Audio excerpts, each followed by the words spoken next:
Dan setelah dia coba active recovery, ternyata, wih, passive recovery itu gak ada apa-apanya. Ini enak banget ini ternyata. Jadi kalau dilakukannya salah, ya bisa jadi bumerang tadi. Dan harus benar-benar dilakukan dengan santai. Halo teman-teman, selamat datang lagi di channel Julius Kaliaji.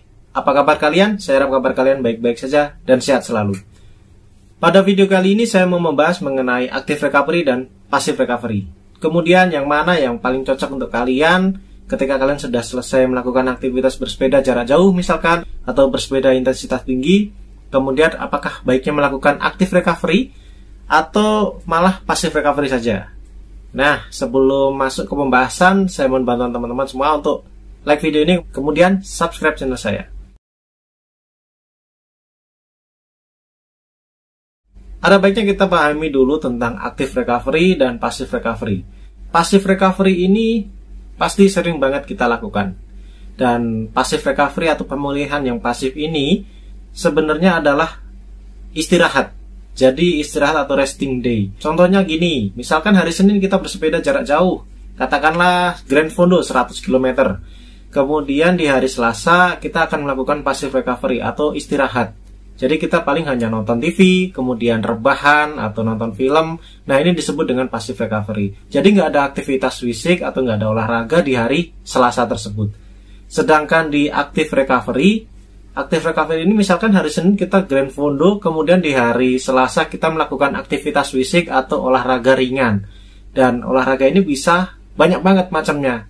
Ada yang recovery ride atau bersepeda recovery ya, pemulihan sewaktu bersepeda. Dan ada pula yang jogging, kemudian ada yang renang, ada yang yoga, banyak banget aktivitas ini. Dan ternyata di banyak penelitian, active recovery ini paling bagus loh daripada passive recovery.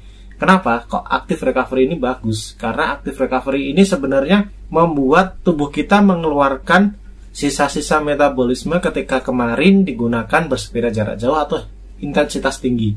Dan sisa-sisa metabolisme tersebut adalah asam laktat.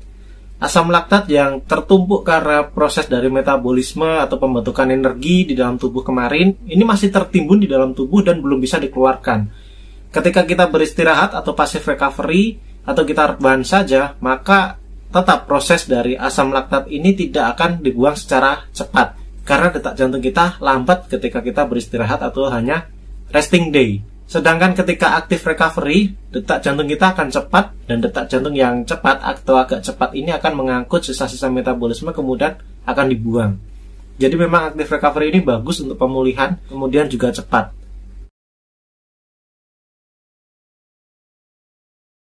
Nah, untuk melakukan active recovery ini sangat-sangat gampang sekali.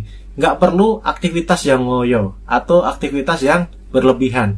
Jadi pilihannya simpel banget, kita aktivitas bersepeda dengan intensitas yang lebih rendah.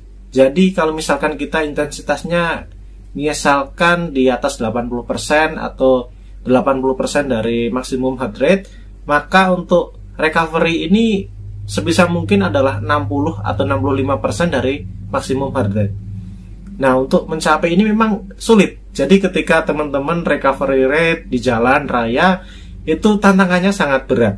Misalkan kita bisa nih 10 menit atau 20 menit pertama itu nyantai easy ride. Kemudian ada nih peleton datang. Waduh, kepancing nih. Ngejar lagi. Nggak jadi recovery ride. Akhirnya apa? Capek. Ya itu. Jadi paling enak kalau mau recovery ride itu ketika teman-teman punya roller atau training bike atau punya spinning bike, lebih baik di rumah aja. Jadi bersepedanya di rumah, santai.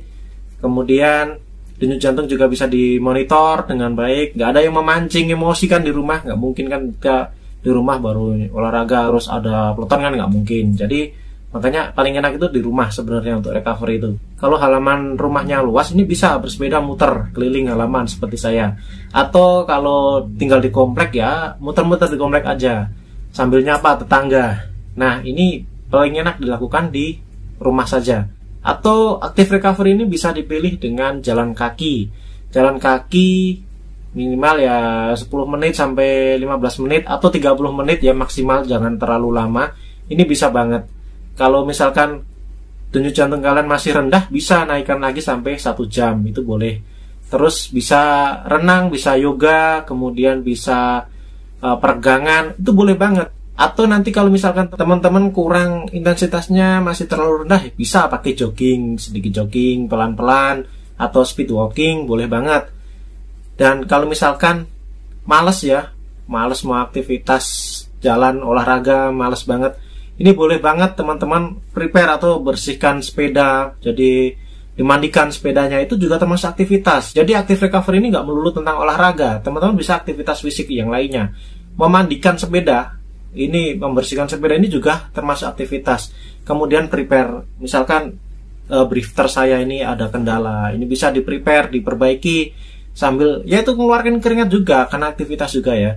Kemudian aktivitas yang lain, misalkan bantu-bantu istri nyapu, itu boleh banget.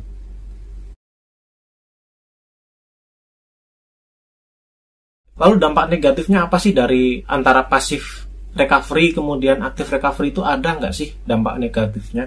Jadi kalau misalkan passive recovery itu tadi menumpuk ya, jadi asam laktat atau sisa metabolisme yang lain itu menumpuk di dalam tubuh. Kemudian dampak dari active recovery tadi, kalau misalkan kita ternyata kebablasan, ini malah bisa jadi bumerang. Jadi harusnya kita bisa recovery, hari berikutnya hari Rabu itu udah enakan lagi, ini malah tambah capek hari Rabunya. Jadi kalau dilakukannya salah ya bisa jadi bumerang tadi, dan harus benar-benar dilakukan dengan santai. Ini sangat bagus manfaatnya. Dan saya coba untuk tidak bolong aktivitasnya. Jadi ada hari olahraga latihan, MAF training, kemudian long ride atau goes jarak jauh. Di hari berikutnya recovery, jalan kaki atau recovery ride. Nanti ajak teman, jadi teman yang di depan, saya yang di belakang aja. Kalau misalkan denyut jantung udah tinggi ya udah direm dulu gitu. Dan memang agak sulit kalau di jalan tadi ya, agak sulit. Enaknya sih jalan kaki di rumah atau ya pakai spin bike di rumah atau pakai roller gitu.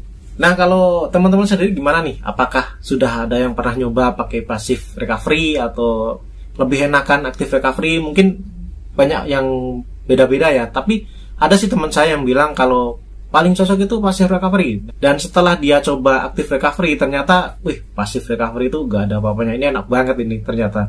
Ketika kemarin habis selesai bersepeda jarak jauh dan hari ini jalan kaki, besoknya ternyata bisa untuk digas lagi gitu. Jadi teman-teman, paling baik untuk membangun kebugaran sebenarnya adalah active recovery. Kemudian untuk teman-teman yang seorang atlet, paling bagus juga pakai active recovery. Dan ini terbukti dari banyak penelitian bahwa active recovery itu paling bagus. Oke teman-teman, segini dulu video dari saya. Semoga video ini bermanfaat untuk kalian semua. Jika kalian suka video ini, kalian bisa tekan tombol suka, kemudian subscribe atau ikuti channel saya, lalu nyalakan notifikasinya. Salam guys, salam sehat, tetap semangat.